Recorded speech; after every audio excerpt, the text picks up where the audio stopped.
from Crafty Sew&So, and on our vlog today I'm having a chat with Cath, who is our brand new tutor who will be teaching students in our studio how to work with a basic block to kind of create projects and patterns of their own. So this is Cath. Hi. Hi. Nice to meet everybody. I'm so glad you could come in today and have a chat with me about this. This is such an exciting new workshop that we'll be running.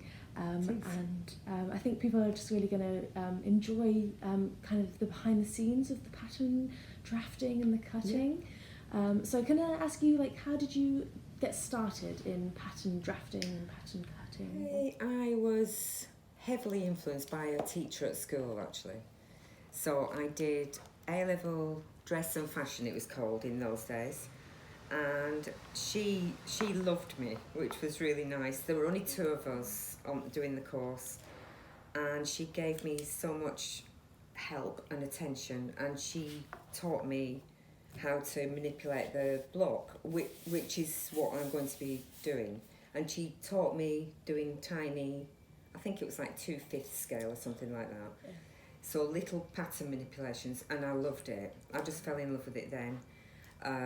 I went on then to university, or it was college in those days. Went on and did a foundation course first in art, and then a degree in fashion and textile design, where I learned more pattern cutting, but I found that I already had a really good knowledge of it, more than other people, which was great. And when I left there, I just got offered a job working for a couture company. Oh, how wonderful. But, yeah, it was amazing. So I worked with a lady who made ball gowns for Lady Di. Yeah. I can't remember all the names now, but there were lots of ladies and actresses came and went from our place. I didn't see them very often because I was like up in the attic in this building in the middle of London. But again, I learnt some amazing skills there. More pattern cutting again. I wasn't a pattern cutter there, I was just a lowly fabric cutter back in those days. You've got to start somewhere. Yeah, absolutely. But I learnt so much about sewing as well, and sewing, they were all hand finished garments, and it was just amazing, beautiful. And I was sent off to little shops in the streets of London that did pleating and things like that. The pleaters, I had to go and get the pleating. Go to the buttonhole place that scared me to death because there's like this woman sat in an office there smoking cigarettes. Like, she could just see her through the hay. And I had to go and get these buttonholes and buttons done. It was like, I was only just straight, fresh from college. Yes. And then after that, I left there because there was nowhere else to go. It was such a small company. Yeah. So to do anything different, I had to go and set up my own business, really. Really? So I started sewing for people. Yeah. I got freelance pattern cutting work, so I just did all sorts of different things. Then finally, I got a job at the London College of Fashion a couple of years later. Yeah. And then, of course, I was teaching, but learning at the same time. Oh, that's the best way. Yeah. Absolutely. I had amazing bosses and an amazing family of people there that looked after me. I'm sure it's not the same anymore. Yeah. There were people that had been there for years and years. Yeah. And I learned so much. How long were you there for? 10 years. 10 years. That's and then I taught back at the college at Ravensbourne where I did my degree. Oh, cool. They asked me to go back there, so I did a bit of freelance at both places at the same time, actually. And I worked at St Martin's a little bit. So all the colleges, I did a bit of, it was like technician work, teaching sewing, teaching pattern cutting. But yeah, I loved it. So you also have worked for Hobbs, is that correct? No, not quite. I didn't work for Hobbs. No. I worked for a company that supplied Hobbs. Ah, right. So the company that I was just left or made redundant from because of the pandemic, we supplied Hobbs, Bowden, Marks and Spencer's, Monsoon, all those like high mid-range companies. So I was a garment tech there. Went to fit sessions, often down in London. Most of them are based down there. They fit them on the model, and you have to take notes, take photographs, and relay that back to the factory in an easier way to understand. Basically, easy way to understand. What was your favourite thing about doing the garment tech work? I liked going to the fit sessions. but I quite like doing the comments actually. So it's a bit like doing notes for making up a garment, really. I liked that part of it, but in the end, I got fed up of sitting behind a computer, I have to say. Yes, yeah. So, yeah, that's why I always did something at home, Yeah. why I've always done other things, the practical side. That was one of Sarah's reasons for starting Crafty Sew&So in the first place.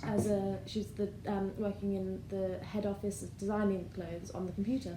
And she was just like, I miss It's like, sewing and hands-on, and it's all Yeah. CAD I based. never really thought that computers would take off the way they have. Yeah. But I still think there are those of us that want that hands-on thing. And I can understand the big factories doing it for speed, but that's why garments don't fit. Yeah. I like making patterns, I like sewing and choosing fabrics. I just love fabric. Yeah. So in front of us, we have got a dress block. So this is the kind of thing in the workshop we're going to be starting with. You're going to be drafting one of these for each customer? Yep. Yeah. So when I've got your measurements, I'll take the nearest size to your measurements and then adapt that size, because none of us are the standard size. If you're a size 12, your bust might be slightly bigger than a size 12, but your waist might be slightly smaller. So I'll tweak it.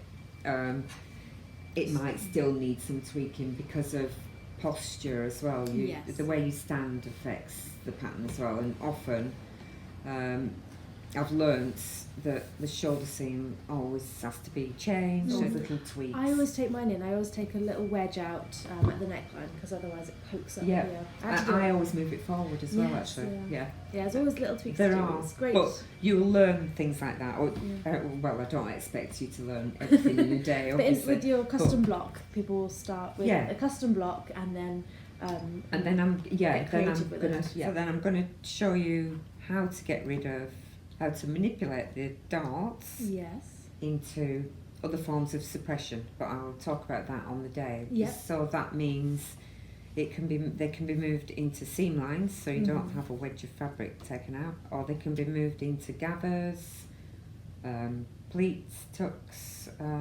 So yeah, that's the general gist of what we're going to do. So we're going to end up with a vest top, I think, is what we're going to do. Yeah, that's awesome. Yeah, because it's a we'll day's see. workshop. Yeah. So there might not be enough. time goes by really It does quickly. vary. Yeah, I think I'll do a little bit on fastenings because obviously we'll need to get into this. So I can show you.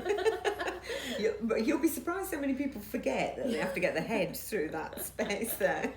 So we'll make it into something that you want to wear, basically, not just an exercise. Yes, Yeah. that's really good. So you're walking away with a pattern that has been created just for us and to go and sew it up. That's exactly. Brilliant. And then you can bring it back and show me next time you come and see how it went. It's going to be so fun to see the different combinations people put together. Yeah. That's really exciting. It is exciting, actually. If you've never done it before, just to have something in a day. Yeah.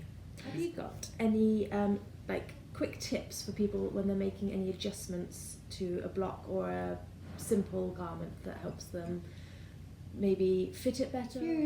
If you're talking about fitting that sertoir, so a rough garment, something that I learnt was fit it inside out. Oh yeah. So you can pin the seams. So if the seams need shaping, you're pinning them on the side that you're going to sew them. Yes. And if the dart needs tweaking, it might all seem a bit too much, but it's quite simple really. It's just all about getting used to turning a 2-dimension into 3-dimension. So the workshop's ideal for people who've made their own clothes before. That's perfect. But we're not expecting anyone to have done any pattern drafting before. No. It might be things like simple things like just little tweaks that they've done, but they want to take that further. Yeah.